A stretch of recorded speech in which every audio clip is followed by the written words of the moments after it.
Fala galera, estamos começando aqui mais um Dream Podcast para você que é novo por aqui. Sou Bruno Loureiro, host do Dream Podcast. Hoje tem uma convidada muito especial, ela que é forasteira aqui na nossa E... cidade, a Cleide Leles. Tive a grande felicidade de conhecer ela num projeto em comum que recentemente a gente trabalhou e fiquei encantado pelo trabalho dela de arquitetura, como que ela fala com paixão sobre o trabalho dela. E hoje ela está aqui para compartilhar a história dela conosco. Cleide, muito obrigado por você compartilhar hoje aqui a sua história com a gente. Estou muito feliz de você ter aceitado o convite e vir participar do Dream Podcast. Eu que agradeço a oportunidade, né, de estar aqui com você, por você ter me visto, né, e achado algo atrativo para a gente ter esse bate-papo. Obrigada mesmo.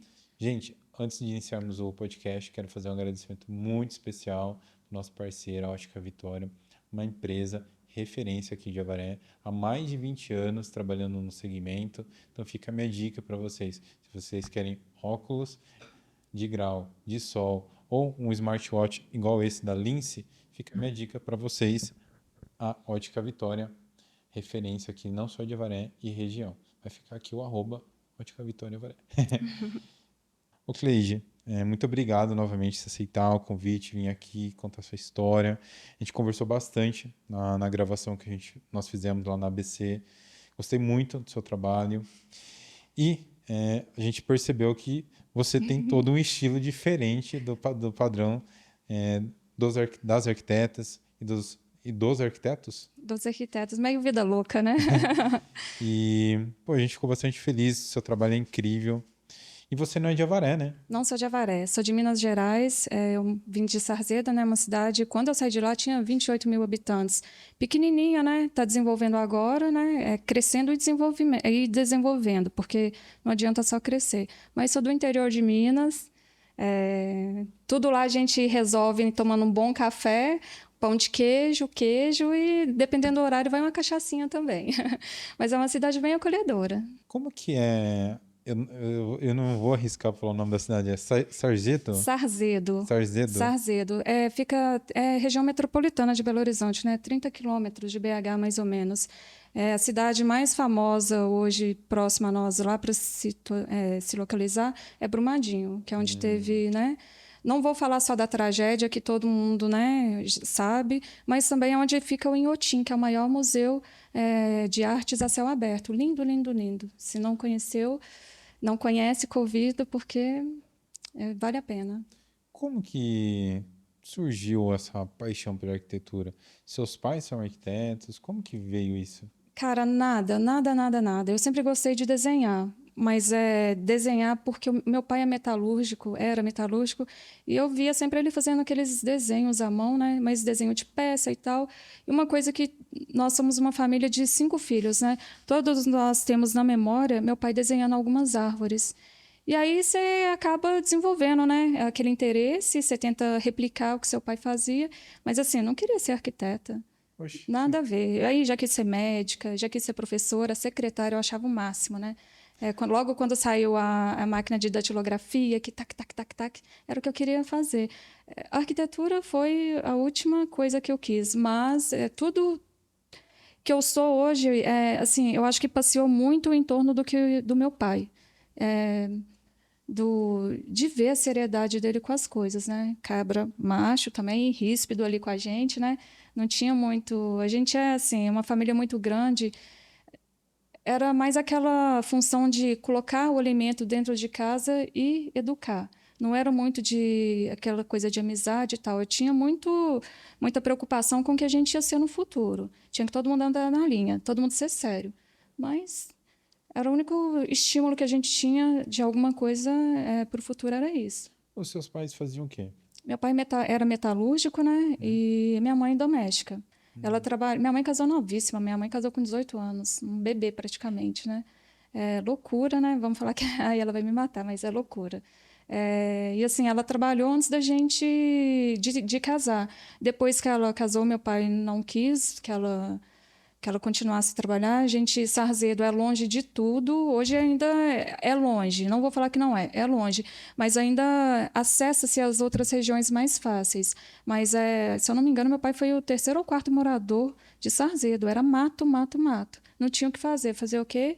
Filho e cuidar da casa, mais nada.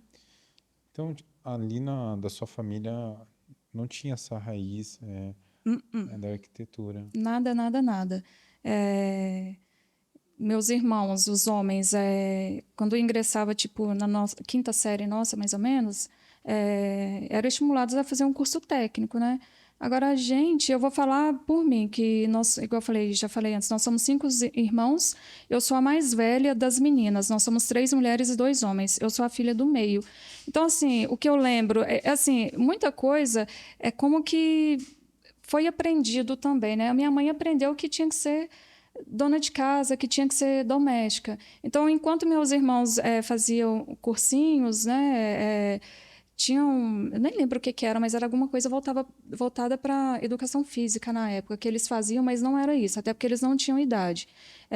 Minha mãe me colocava na aula de crochê, de pintura, e eu vou te falar um negócio, saiu pela culatra, porque eu tenho um ranço do crochê. Não me pede para fazer nada que tenha essa delicadeza de ficar. Não vai sair nada que presta. Eu odeio o crochê, não faça. Acho lindo, maravilhoso. Adoro, inclusive. Mas não tenho, não é a minha pegada, sabe? Então, foi isso.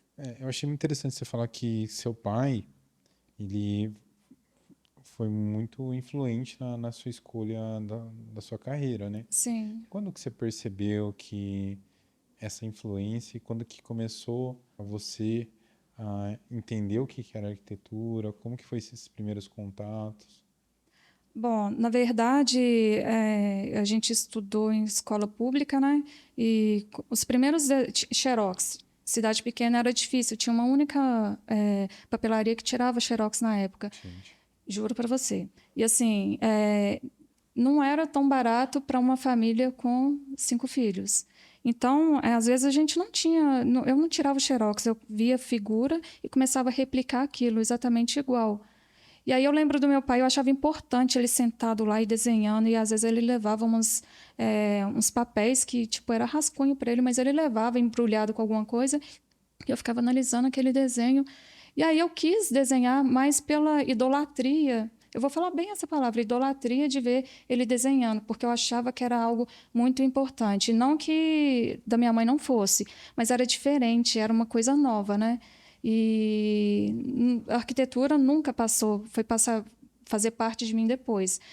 Igual eu te falei, chegou um momento da minha vida que eu fui fazer um concurso técnico, fazer um vestibular para entrar num curso técnico, né? E aí, dentro das opções, tinha lá edificações com ênfase em planejamento e projeto.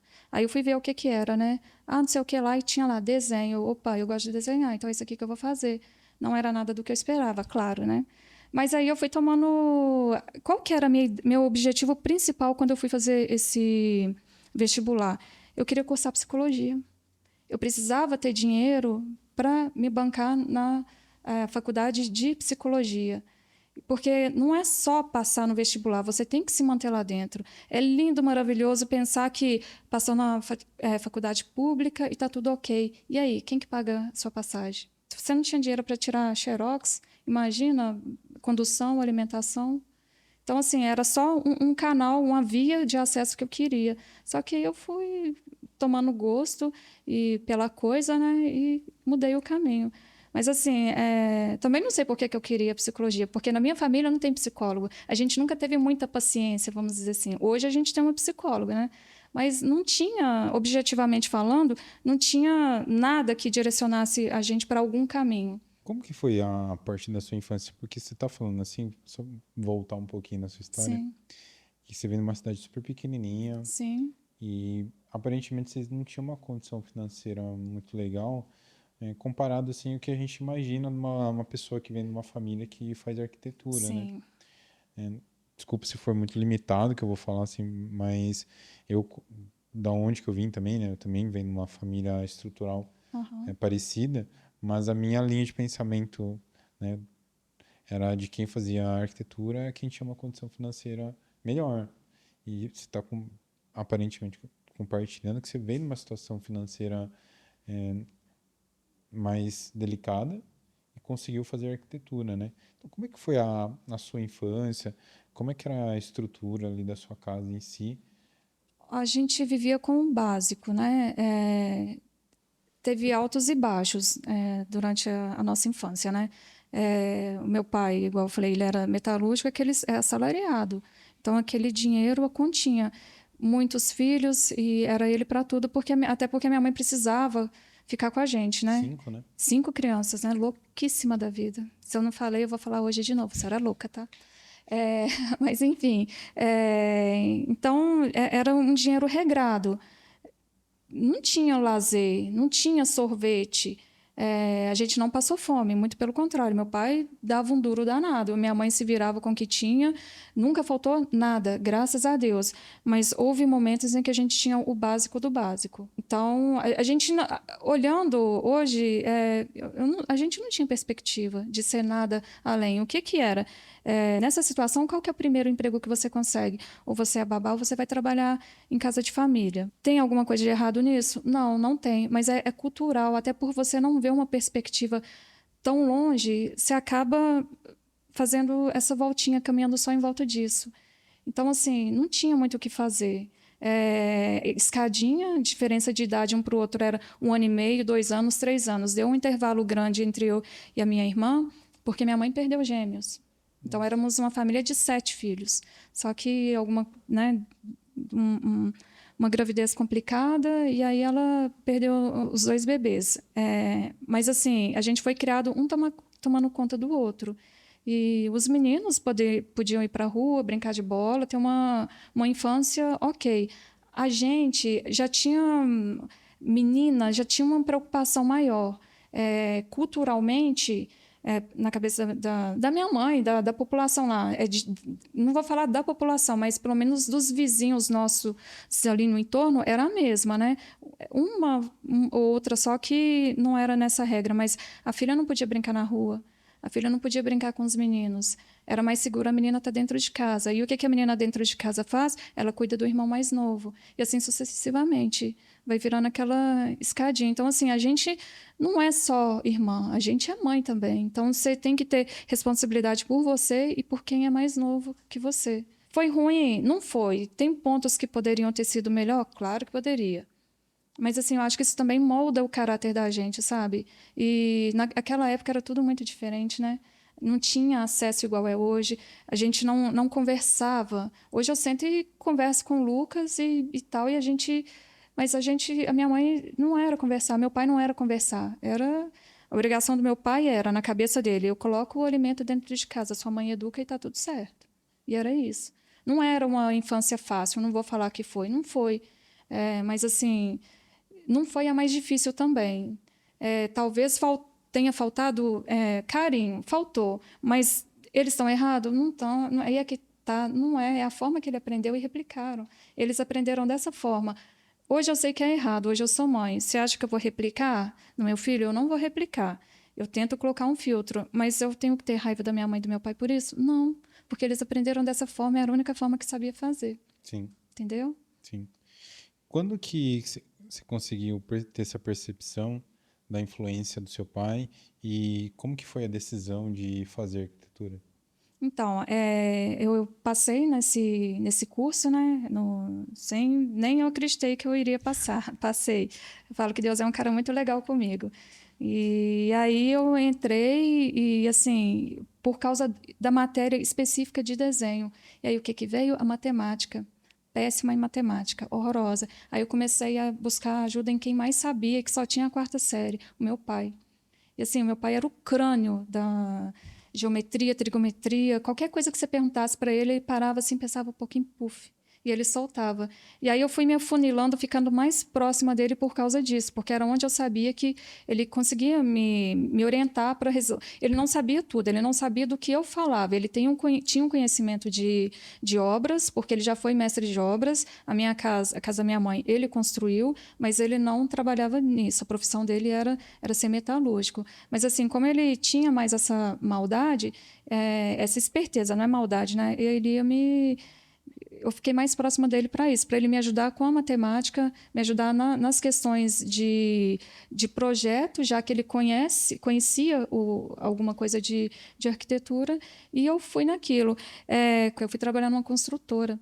E aí você trabalhava com projeto comercial, residencial, eu ficava maravilhada, aquela coisa linda. Mas, assim, ainda não era o que eu queria. Depois que eu coloquei o pé dentro da arquitetura industrial, eu falei, eu não vou sair daqui, é isso aqui que eu quero. E ainda hoje, falando de arquitetura, sem te interromper, engraçado, né? Se você me pedir para projetar alguma coisa para você hoje, você falar, Cleide, faz assim para mim. A primeira memória que eu penso, e eu juro para você, eu faço isso em todos os casos, é involuntário, vem na dificuldade do meu pai lá atrás, da minha mãe também, em reorganizar para tentar fazer mais um anexo da casa, porque a casa estava pequena. Porque nada foi fácil. Então, por isso que eu falo que a arquitetura, para mim, tem um valor sentimental. Porque eu tenho que te ver como pessoa. Você não é o cara que vai me pagar. Você é o cara que está se priorizando, tá priorizando alguma coisa, você está deixando de fazer alguma coisa para atingir o seu objetivo, que é construir, entendeu? Pagar a arquitetura é um resultado final, mas vem muita coisa, pelo menos para mim, vem muito antes disso. Vem você, vem a sua família, o seu estilo. Eu não vou fazer milagre, igual eu já te falei. Eu não sou gênio, eu não vou estralar o dedo, pó do pirilim, pim, pim, pronto, saiu a casa linda, maravilhosa. Não, o caminho é difícil, mas eu tenho que traçar soluções que fiquem mais branda para você. E aí, isso tudo eu remeto lá atrás de novo, da infância, que meu pai, vou trocar uma porta de lugar. A gente tem condição de trocar uma porta de lugar? E a minha mãe, olha, a primeira economia que a gente faz é dentro da cozinha. É onde a gente raciona mais para que tenha condição de fazer isso, entendeu?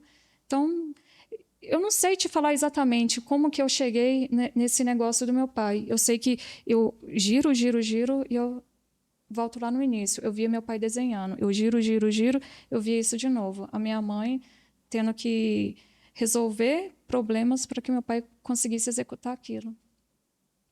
É interessante, né? A arquitetura está muito relacionada à sua história e o emocional. Tá. E você tinha falado antes, é um curso caro.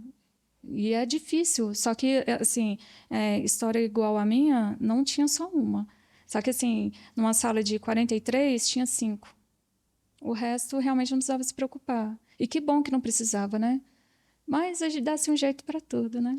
E quando você estava na faculdade, você comentou que tinha uma faixa ali menor, né, de pessoas que tinham um poder menor aquisitivo e tudo mais. Sim. Mas como que foi para você se encontrar? Porque, não falando só da faculdade agora é muito nítido que você sabe o que você quer para a arquitetura, o que é arquitetura para você. Então, mas até chegar nesse ponto, você falou que teve um momento que você trabalhou numa empresa grande, aquilo não fazia um match com o que você acreditava. Sim. Mas mesmo assim, você estava fazendo arquitetura. Por que você acreditou que tinha esse descompasso na arquitetura? Eu acho que, assim, para mim, o grande boom foi exatamente no final da arquitetura. Foi quando eu fui fazer a minha monografia. Peguei um tema que não tem nada a ver com o que eu já executava antes, mas é que, assim, é complicado. E como eu me encontrei, foi difícil, foi muito difícil. Até metade do período, metade do curso, eu me senti um peixe fora d'água. Por quê? Tenho dificuldade em falar em público. Você já deve ter percebido isso. É uma coisa que eu tento trabalhar mas, assim, acho que pela vivência também... Sabe, eu tenho uma tendência... hoje eu já melhorei bastante, a me fechar, a sentir inferior ao restante. E quando você entra na arquitetura, que todo num curso super badalado, que a hora que o professor é assim, não, que a gente já vai fazer assim, assim, assado, caraca, eu parei lá atrás na conta de porcentagem, eu não consegui chegar aqui nessa questão que a pessoa tá falando. Então, tipo assim, eu tive muita dificuldade, porque nitidamente, eu não vou falar aqui em São Paulo, eu vou falar de onde eu vim. De onde eu estudei e de onde eu fui fazer o curso. a diferença do ensino é muito, muito mesmo. Enquanto os meninos da escola particular já sabia fazer... Cara, já estava totalmente engajado, direcionado para fazer aquilo, já tinha foco. Eu estava tentando descobrir como que fazer uma continha lá atrás. Primeiro, ruim em matemática. Não vou falar que não foi isso. Mas até essa questão de se sentir inferior. Eu me sentia inferior aos outros alunos. Por quê? Chegou final de semana, o que a gente vai fazer? Nós vamos fazer uma... Gente, isso eu nunca vou esquecer. Eu vou fazer uma intervenção. O projeto era fazer uma intervenção numa cidadezinha, Diamantina. Todo mundo tinha que ir. Eu não fui, eu não tinha dinheiro. Eu tinha que escolher, ou eu vou pagar aluguel, ou eu vou pagar a faculdade, porque eu fui morar sozinha também, fui morar num kitnet, e não dá para fazer tudo. E aí eu ia pegando pedacinhos de trabalho das meninas que já sabiam, dos meus amigos que já sabiam de toda a minha dificuldade, para eu ir saindo, elaborando o meu projeto. Então, assim, de novo, vou voltar na minha criação. Quando você entra no emprego, qual que era o pensamento que a minha família passava, o meu pai passava? Você tem que se dedicar, você tem que mostrar serviço, você não pode chegar atrasada, você tem que trabalhar doente, não aconteça o que acontecer, você tem que ir, tem que ser firme. Então, assim, eu tinha muito aquela postura de entregar a qualquer custo o que me era pedido. Isso eu trago até hoje. Se eu falar com você que eu vou entregar depois da manhã, não interessa se eu vou passar a noite acordada. Eu vou te entregar o trabalho depois de amanhã. Isso eu trago comigo até hoje. Mas eu não tinha o hábito de questionar.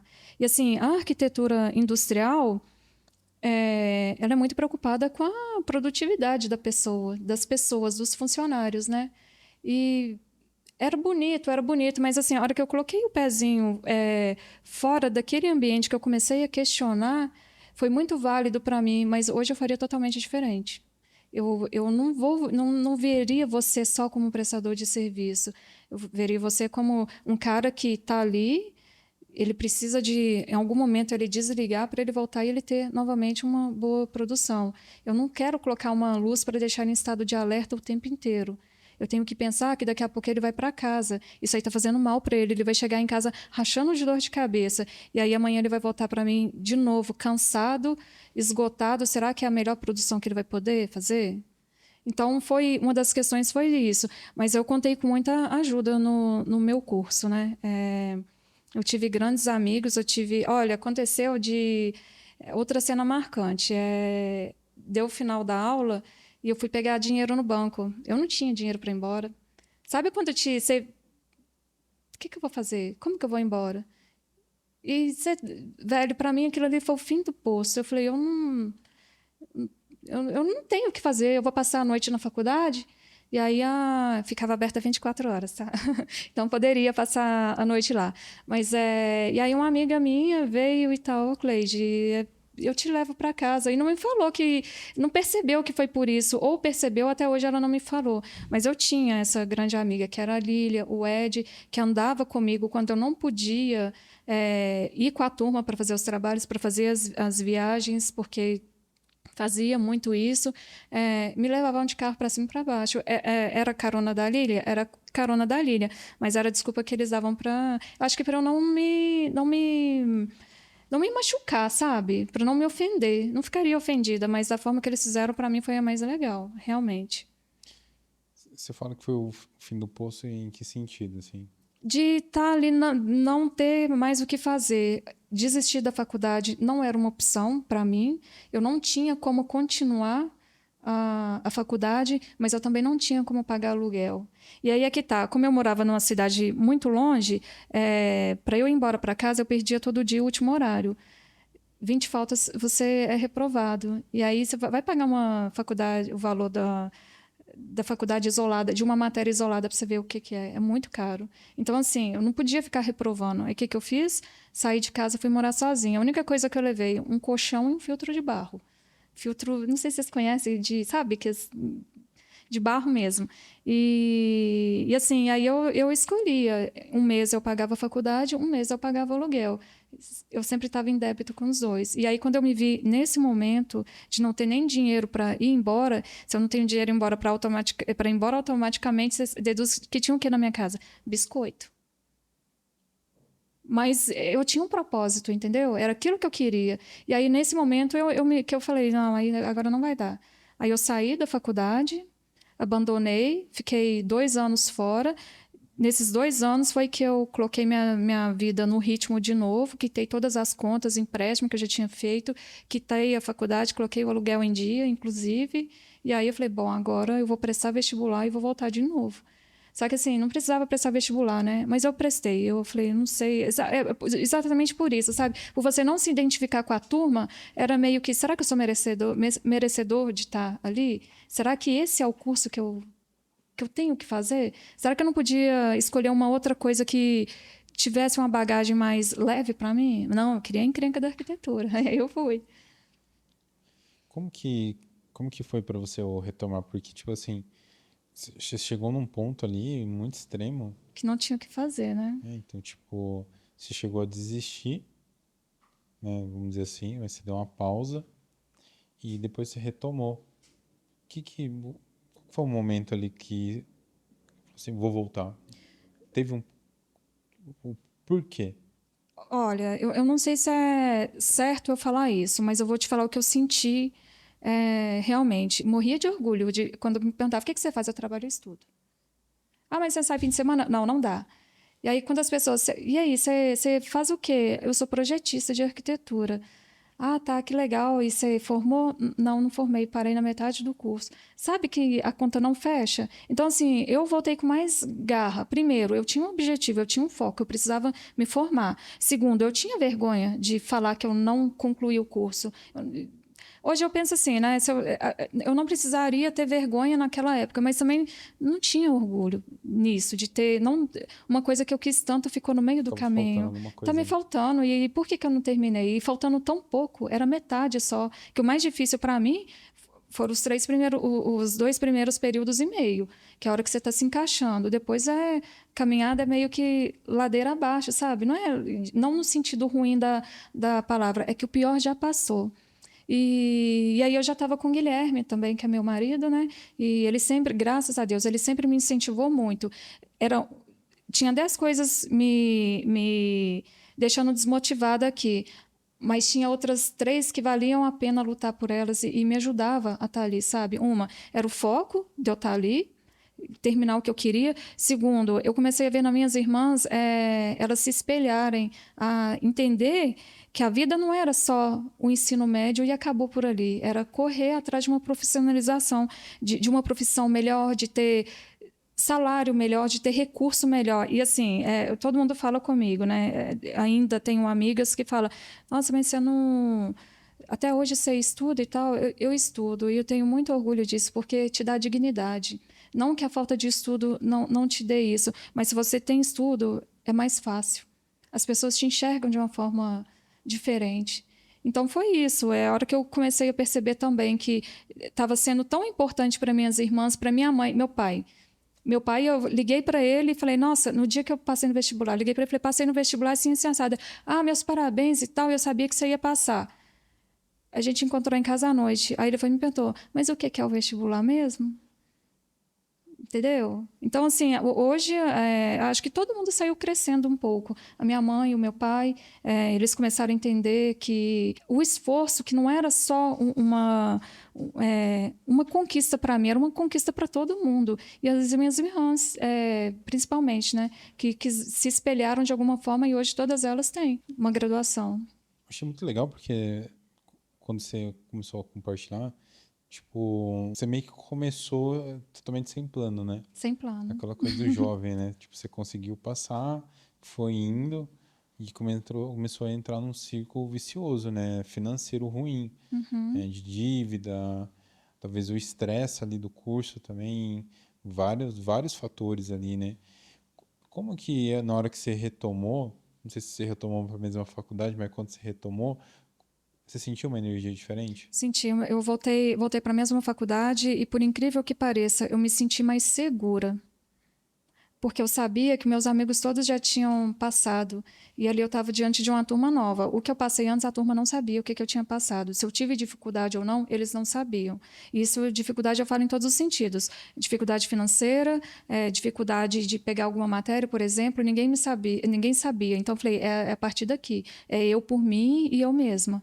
E aí eu comecei essa questão de ter dificuldade em falar em público. Por exemplo, na minha primeira turma, houve momentos em que eu quis elaborar o projeto não, eu elaborava o trabalho desde que eu não precisasse ir lá na frente para explicar. Nessa nova turma, eu não tinha como fazer isso. Era eu por mim. Então, eu fazia o trabalho, mas eu também tinha que apresentar. Os grupos já estavam formados, fechados. Quem que não tinha grupo? Gente, isso aí os amigos já sabem, eu vou falar. Eu lembro de uma menina super focada na faculdade, né? Que quando eu entrei, eu fui conversar com ela, né? Assim, ó, sentada e tal, e ela veio, e aí e tal, você tá voltando agora? Eu falei, tô voltando agora e tal. Você veio de outro? Não, eu te precisei parar. Olha, vou te dar um conselho, fulano, ciclano e beltrano, eles estão sempre tentando encaixar em algum grupo, não faz trabalho com eles não, porque você vai sair perdendo. Veio o primeiro trabalho em grupo, o que me aconteceu? Quem que não conseguiu entrar nos grupos, teve que formar um grupo à parte. Eu caí exatamente no grupo dessas pessoas. E foi uma experiência muito boa. Por quê? Foi ótima. Eu aprendi a impor mais o que eu precisava falar. Eu tinha o Diego, gente, vou falar o nome dele, não tem problema. Um dia ele ligou para mim e tá assim, eu preciso de você. Que eu falei, não, eu não vou, vou entrar em outro grupo e tal. Eu preciso de você, me ligando igual louca, 8 horas da manhã, aos berros. Diego, você tem que fazer isso, que não sei o quê, que tem que apresentar trabalho.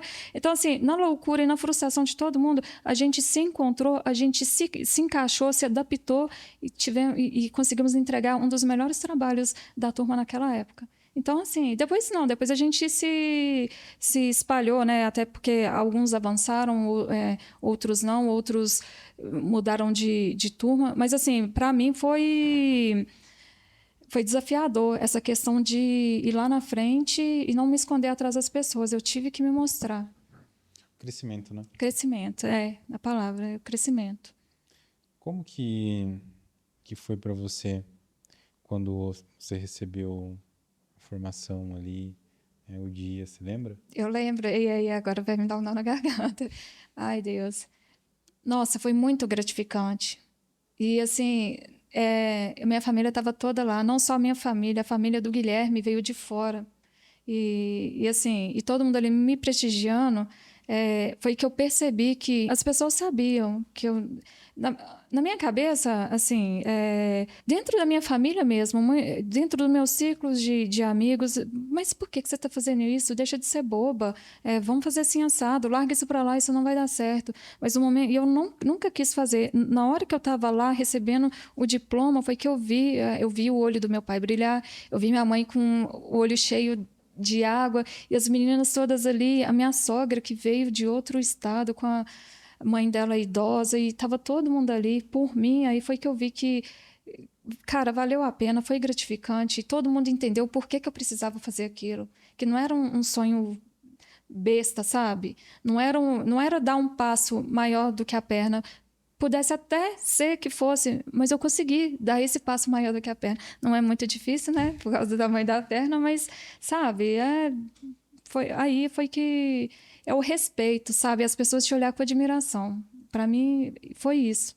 Esse foi o ponto. Não vou falar que foi o momento mais feliz da sua vida, porque você é mãe também, né? Sou. Mas com certeza foi um dos momentos mais felizes que você já viveu, né? Foi. Foi sim. Toda vez que alguém me pergunta sobre. Mentalize o momento mais feliz da sua vida. Não vou falar nos momentos, só momento coach, não, porque terapia que você vai fazer, qualquer coisa, até na faculdade, na pós-graduação, em algum momento você tem que revisitar quais que foram os momentos mais importantes. Com certeza, a arquitetura estava lá no dia da minha formação e o nascimento do Lucas, que foi um... Não tem como, né? Quando você saiu formada, você entrou numa grande empresa e depois você saiu. E aparentemente, para mim, assim, você contando essa história, foi quando você saiu da empresa que você se encontrou na arquitetura. Foi. Na verdade, foi o contrário. Eu trabalhava numa grande empresa e aí era uma multinacional, era arquitetura industrial, e aí ela fechou. No que ela fechou aqui no Brasil, eu e o Guilherme, a gente já morava juntos, nos vimos nós dois desempregados, entendeu? Então foi muito difícil. Então, até eu formar o último período, eu não trabalhei. Eu me dediquei à minha a monografia, porque lá funciona assim: você tem que fazer a monografia e a entrega final, que é o projeto em si, né? Se você é reprovado na monografia, você não pode corrigir, você tem que escolher um outro tema e começar tudo de novo. Então, esse último período, eu não trabalhei, peguei bicos, né, para conseguir ir levando a faculdade. Mas foi depois que eu saí, foi o acesso. Na verdade, assim, o contato com a minha monografia, que eu tive vontade de estudar essa área, e aí eu saí totalmente da área da arquitetura industrial. Aí fui trabalhar num escritório grande em Uberlândia. Impossível não falar da Larissa, né? Que a gente fala que trabalhou com. Sabe, já viu aquele filme O Diabo Veste Prada? Sim. Então, a gente tinha o diabinho lá, não vestia Prada, mas tinha lá. E aí eu fui me encaixando, né? Aprendi muito, foi válido. E aí eu migrei totalmente para a área de interiores e arquitetura residencial comercial. Mas industrial eu nunca mais mexi. Teve o primeiro projeto que validou essa paixão sua hoje? Primeiro projeto que validou.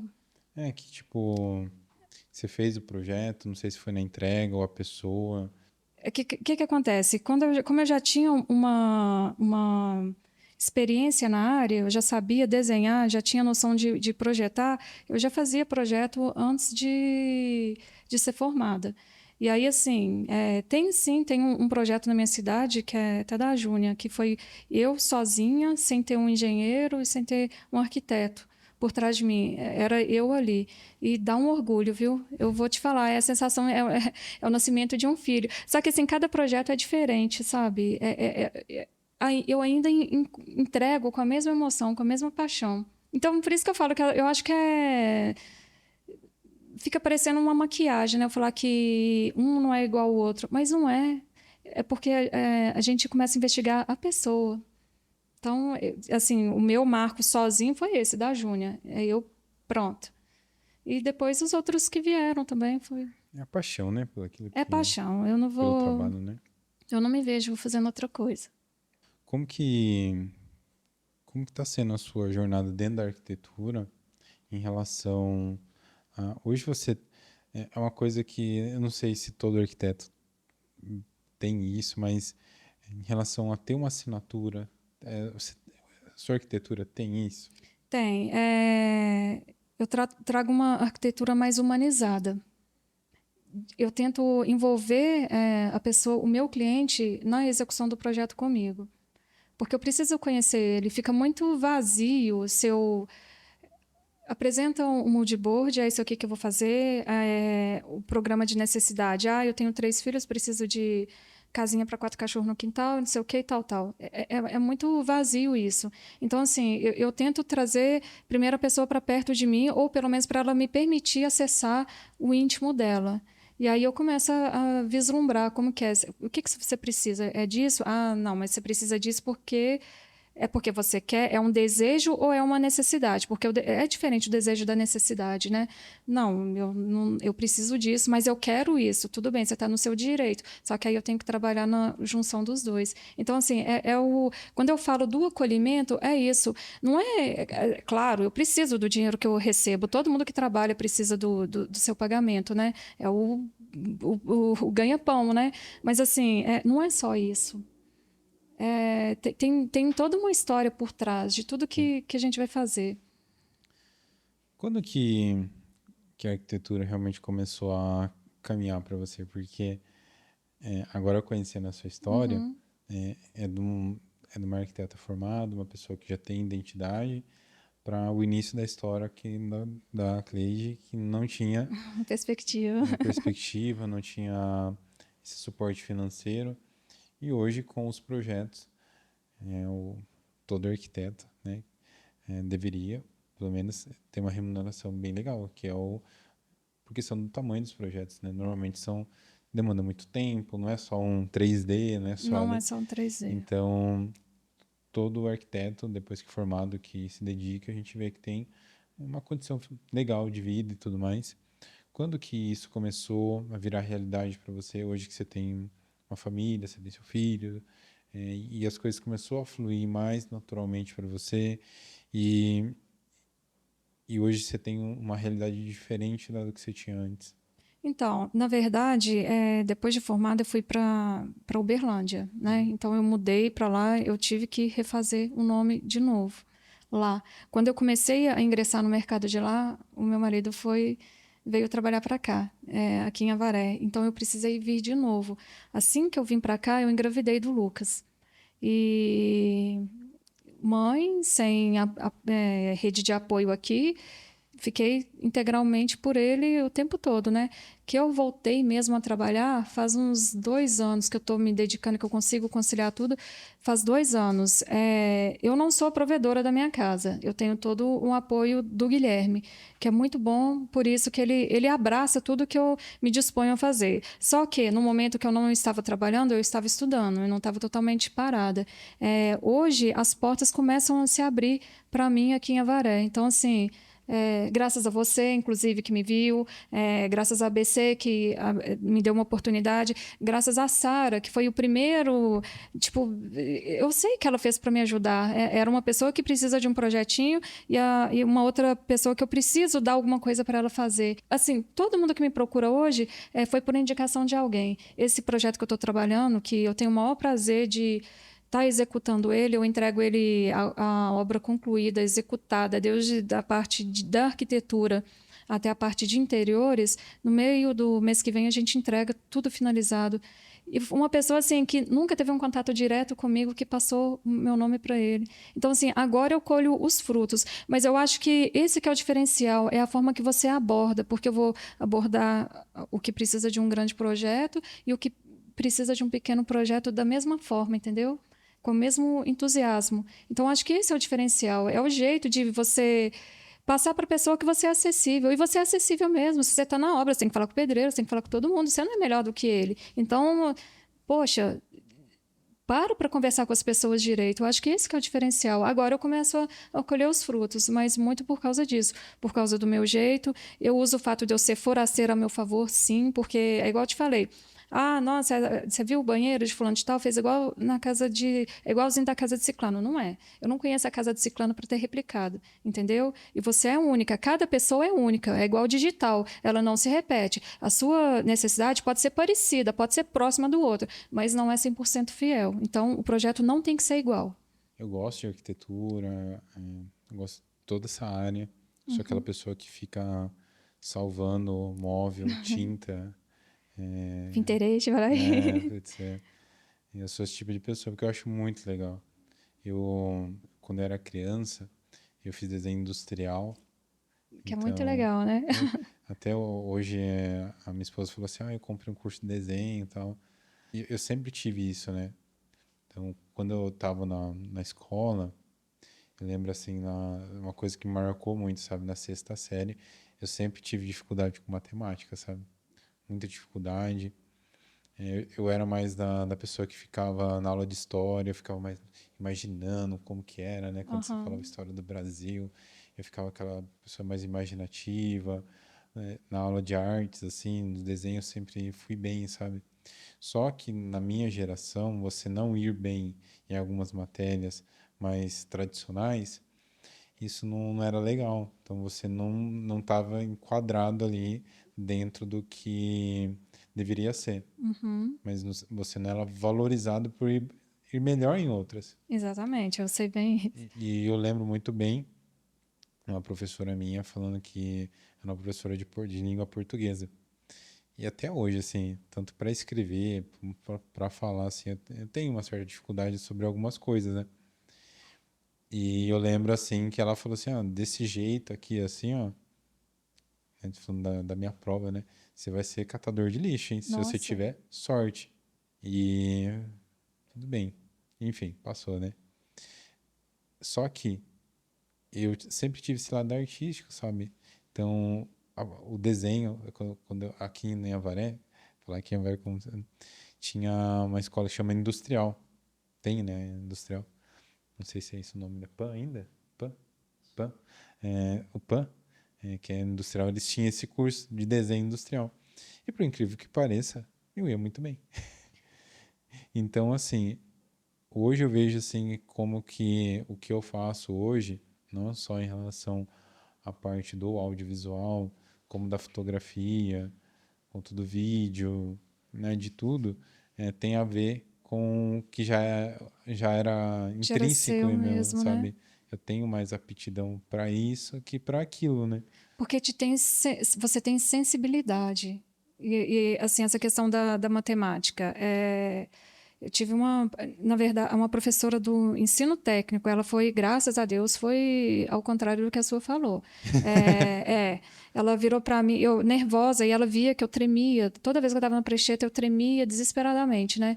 E aí ela virou para mim e tá assim, olha, você tem que fazer o que você é boa em fazer. Você tem que desenhar. Você é boa em desenho, você vai focar no desenho. Você não vai calcular a estrutura. Você vai ser engenheira? Eu falei, não quero ser engenheira. Por causa disso. Não sou engenheira porque eu não... Gente, eu sou péssima em matemática. Eu sei o básico, que é o que eu preciso para calcular a arquitetura. Mas, de repente, se eu fosse tão ligado a essas questões que ela queria impor para você, sua professora no caso, ia te faltar sensibilidade para isso, Com entendeu? certeza. Lidar com pessoas, eu acho que é mais difícil, que é o que a gente faz. Você tem que ter mais presença de espírito, tem que ter mais empatia, tem que ser mais maleável, porque você está lidando com o outro o tempo todo. E isso aí não é menos do que a pessoa que calcula grandes vãos, que sabe o português corretíssimo, porque o que você faz já é um diferencial. Para alguém é um diferencial, e você tem certeza que você está dando o melhor de você. Com certeza. E E em relação aos seus projetos, né, o que eu estava querendo dizer em relação a eu salvar as coisas e tudo mais, eu dei uma devagada, é em relação ao estilo. Hoje, a gente vê cada vez menos algumas presenças nos projetos. Hoje é tudo muito minimalista.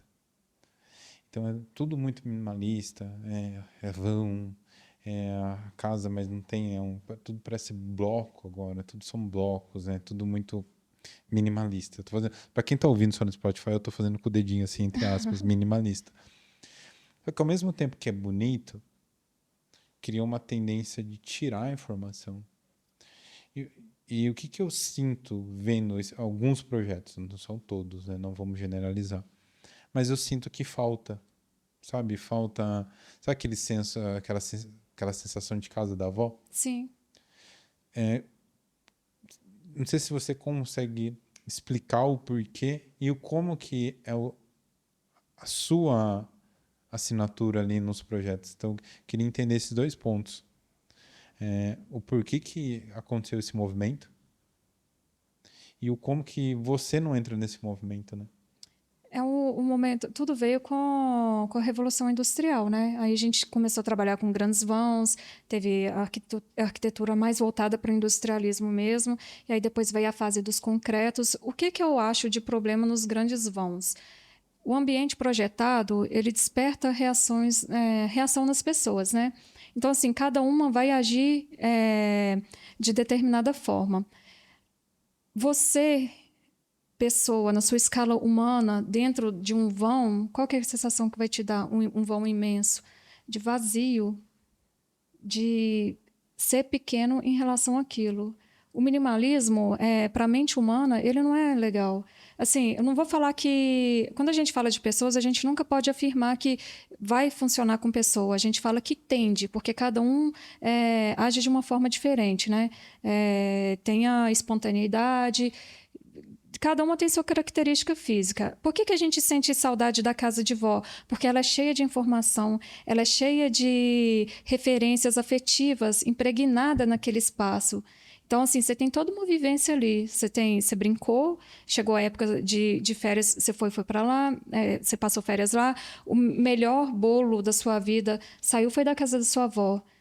E assim, você pode ter um triplex lindo, maravilhoso, mas se ele não tem a sua identidade, se ele não tem a sua personalidade impregnada naquele espaço, ele é só mais um espaço. Ele é um espaço construído, ele não é um lar.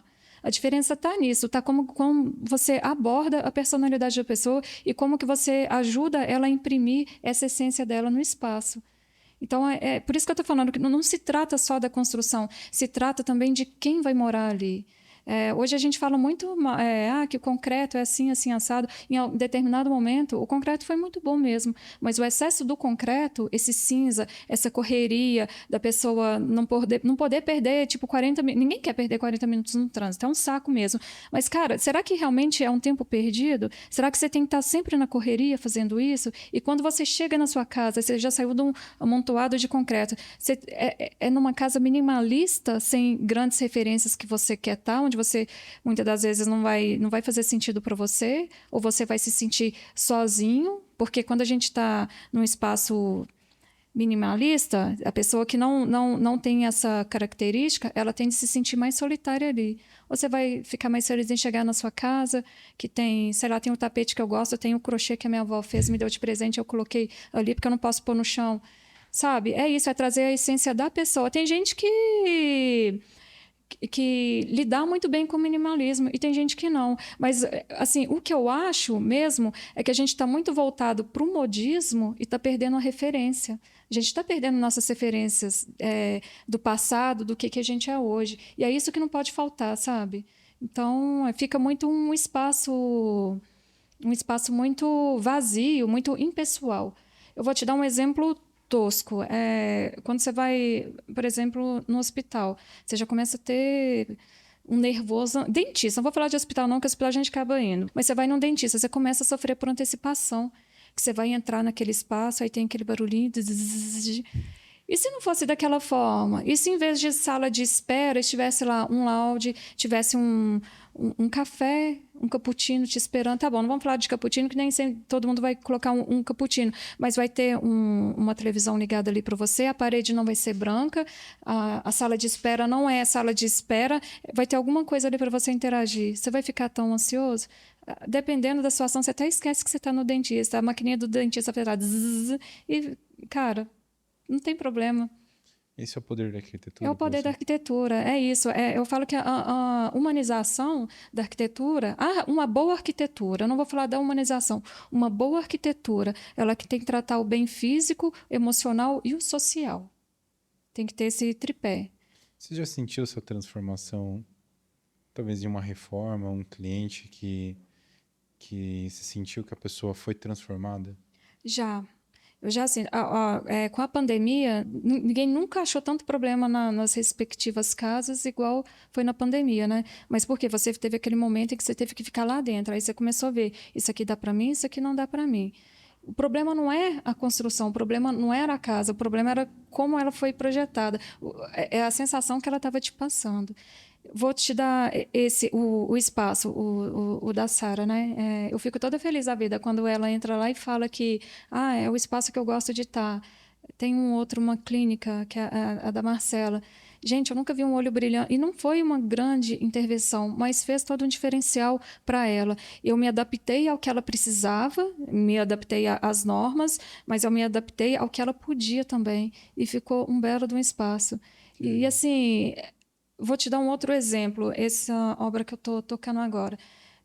Não tem problema, eles sabem disso, eles tinham fama de ser clientes problema. Eles não são problemas, eles são exigentes. E eles estão no direito dele de ser exigente. Aí teve um dia que eu cheguei, na minha segunda visita, a pessoa começou, eu preciso da parede, a textura assim, assim, assada, mas eu tenho essas 4 cores, eu não sei qual que eu vou escolher. Eu falei, sabe qual que você vai escolher? Você gosta de verde, não gosta? Gosto. Eu peguei um capim, coloquei em cima da textura e coloquei. Que sensação que te dá? Falou mais com você? Essa aqui ou essa? Ela, essa aqui. Então, essa é assim que a gente escolhe. Não é eu juntar um monte de imagem na internet e querer que a pessoa aceite que é aquilo. Não se trata de mim, se trata dela, entendeu? Você gostaria de deixar algum recado final, pessoal? Quero sim. Primeiro, eu acho que a arquitetura ela tem que parar de ser vista como uma área elitizada. Ela é necessária para todo mundo. Ela não é uma coisa que eu faço se eu puder fazer. Não, ela é importante. Importante justamente para isso, para você ter espaços bem elaborados, bem projetados, que vai te dar um bom conforto físico, mental e social. A gente é único como pessoa, igual eu te falei, né? Dei o exemplo da digital. Ninguém é igual ao outro, mas todo mundo vive em sociedade. Então você tem que pensar no conjunto. Por mais que sou eu sozinha que vou morar naquela casa, eu vou receber pessoas. Eu vou trabalhar em tal lugar e eu não quero ter acesso com muita gente. Tudo bem, mas pessoas vão acessar até você. O que é importante? Que a pessoa note essa barreira ou que haja uma flexibilidade para ela chegar perto de você, que ela seja convidativa. A arquitetura não é bobagem. Às vezes, muitos dos problemas que a gente tem mental, psicológico, né, está relacionado ao meio que você está vivendo. Olha só, eu fiquei muito feliz de conhecer mais a sua história. Espero que todo mundo que ouviu e assistiu o nosso podcast sirva de inspiração, independente do nicho que for. Né? Talvez alguém caiu aqui em relação à arquitetura. Uhum. Possa estar passando por algum momento de dificuldade e sua história inspire essa pessoa a seguir também o sonho dela na arquitetura. Eu vi vários pontos em comuns com a minha história. Eu passei por uma grande dificuldade na minha infância, assim, também nunca faltou nada, assim, a gente nunca passou fome, mas a minha mãe, assim, trabalhou como faxineira, e eu desde pequeno, quando eu ia no trabalho dela, né, que nem quando ela trabalhava limpando o salão de festa, no domingo, para mim era diversão, sabe, ir lá, saboar o chão, pegar as latinhas, passar o domingo amassando latinha, e tudo isso para mim era divertido, porque eu tava com ela, sabe? Sim. Então, assim, eu também fui para um tipo de trabalho, que é a fotografia, que não tinha ninguém na minha família que foi fotógrafo, ou trabalhou com fotografia.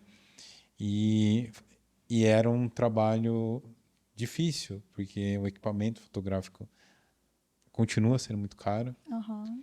E para eu comprar minha primeira câmera, eu tive que trabalhar em 2 serviços. Então, eu entregava jornal, trabalhava na pizzaria. Então, para mim também foi muito difícil. Então, eu ouvi a sua história, achei muito legal, que vai muito de conta com a minha. E também, quando eu já fotografava, eu fiz trabalhos que eu percebi que não tinha muito a ver comigo. E quando eu também me encontrei na fotografia documental, nos trabalhos que tem mais a ver comigo, então, eu vejo que a sua história também tem esses vários pontos de contato e que sirva para as pessoas que estão nos ouvindo a entender, né, essas nuances, né? Porque, como você, eu também tive muitos momentos de querer desistir, de falar, "Pô, mas, poxa, será que isso é para mim?" Então, eu acho que as pessoas têm que seguir os sonhos dela, valorizar as verdadeiras pessoas, né, que estão próximo, né? E persistir, né? Eu acho que é essa mensagem que o seu podcast fica bem forte para mim, essa resiliência, independente do que for, vai ter, né, pancada, e parece que tudo é um teste, né? Parece que vai te testando para ver o quanto que você quer, né? Eu sentia isso em alguns momentos. Teve um momento assim muito forte na minha vida que eu realmente eu falava, nossa, mas será que é isso para mim? Porque parece que tudo ia ser contra, né? E na sua história eu percebi isso também. Então, se hoje você está tendo sucesso no seu trabalho, foi por toda essa resiliência de vários anos, né? Para conseguir seu diploma e também seguir hoje a profissão que você ama, que está na arquitetura. Então, parabéns para você Muito pelo obrigada. trabalho seu e, e que você não seja mais a forasteira, né, aqui de Avaré, que as pessoas conheçam o seu trabalho e você tenha muito sucesso aqui também. Muito obrigada. E agora, falando para você mesmo, no meu interior, é assim, eu acho que fotografia tem coisa mais sensível que você captar registrar a imagem da pessoa. Eu acho que assim, todas as dificuldades que a gente passou, eu passei, você passou, é isso que eu falo, não tem por que revoltar, não tem que ter raiva, porque isso foi te moldando. Talvez se a gente não tivesse passado por isso, a gente não teria ido para esse lado que é captar a essência das pessoas. Esse é o diferencial. E assim, é uma coisa mais delicada, mais sutil do que você captar esses momentos das pessoas na fotografia. Para mim é glorioso também. Tem muito valor, muito mesmo. Parabéns. E que bom que você não desistiu, né? Não tem que desistir, gente. É difícil. Agora você falou, todo dia é um teste, parece que é 10 coisas te puxando para trás, mas se você parar para pensar, as duas únicas coisas que te puxam para frente sobressaem ao restante. E tempestade vai ter, então. É isso daí. Mas o sol brilha para todo mundo. Deixa seu Instagram, pessoal. Tá, o meu Instagram é Arquiteta Cleide Leles. Eu mudei porque eu ganhei um puxãozinho de orelha de uma pessoa. Então é Arquiteta Cleide Leles e tem Leles Cleide, que é o meu pessoal. Mas tá tudo junto e misturado. Eu sei, Bruna, eu tenho que melhorar isso. Gente, só tenho a agradecer a todos vocês que nos ouviram e nos assistiram até o final. Muito obrigado a todos vocês que acompanham o Dream Podcast. Lembrando que se você é novo ou novo por aqui, se inscreva no nosso canal. Todos os nossos programas estão disponíveis no YouTube e no Spotify. E para você que quer investir na sua empresa, independente do tamanho, fica a minha dica para vocês, a Cena Produtora Audiovisual. Lá vocês vão conseguir produzir conteúdos verdadeiros que vão criar uma conexão com as pessoas que vocês querem conversar. Então, assim, independente de foto, vídeo, um texto, nós trabalhamos na Cena com uma estratégia que vai conversar direto com a pessoa ou com as pessoas, com o público que vocês querem conversar. Então, fica a minha dica para vocês, a Cena Produtora Audiovisual. E para você que não me segue, fica meu perfil também para vocês, o Bruno Loureiro. E Dream Podcast, Dream PDC no Instagram e Dream Podcast no YouTube e no Spotify. Fechou, galera? Vejo vocês no próximo programa. Valeu, falou!